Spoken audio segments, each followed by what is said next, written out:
తో రోజు వాళ్ళకి హెల్త్ టిప్స్ షేర్ చేయడం అండ్ వాళ్ళతో ఫ్రెండ్లీగా ఉండడం ఇదంతా కూడా ఈ కాల్ నుంచే నేర్చుకున్నాను. ప్లస్ హెల్తీ ఫుడ్ రెసిపీస్ ఎలా ప్రిపేర్ చేయాలి అండ్ యోగాసనాస్ జనరల్‌గా అయితే ఎక్సర్‌సైజెస్ చేయాలంటే బాడీ పెయిన్స్ అని అలా కవర్ చేసుకుంటా వెళ్ళిపోతాం. రోజు చేయలేము. బట్ ఇక్కడ సింపుల్ యోగాసనాస్ చాలా హెల్ప్ అవుతున్నాయి. అండ్ మోటివేషనల్ స్పీచ్ ఏదైతే చెప్తున్నారో అది నేను దాని నుంచి చాలా మోటివేషన్ అయ్యాను. అండ్ అంతే కాకుండా ఫైనాన్షియల్‌గా ఎలా ఉండాలి? మనీ ఎలా సేవ్ చేసుకోవాలి? ఎక్కడ ఖర్చు పెట్టాలి? ఇదంతా కూడా ఎక్స్‌ప్లెయిన్ చేస్తున్నారు. సో, ఇవన్నీ మేము చాలా ఇంప్లిమెంట్ చేసుకుంటున్నాం. మాకు చాలా యూజ్ అవుతున్నాయి. బయటైతే ఇలాంటి క్లాసెస్ మన సింగిల్ క్లాస్ కావాలంటేనే ఒక సైకియాట్రిస్ట్ దగ్గరికెళ్తే చాలా అమౌంట్ తీసుకుంటారు. బట్ ఇక్కడ క్లయింట్‌గా జాయిన్ అవ్వడం లక్కీగా ఫీల్ అవుతున్నాను.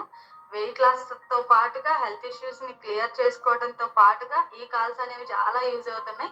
Thank you so much Wellsense community.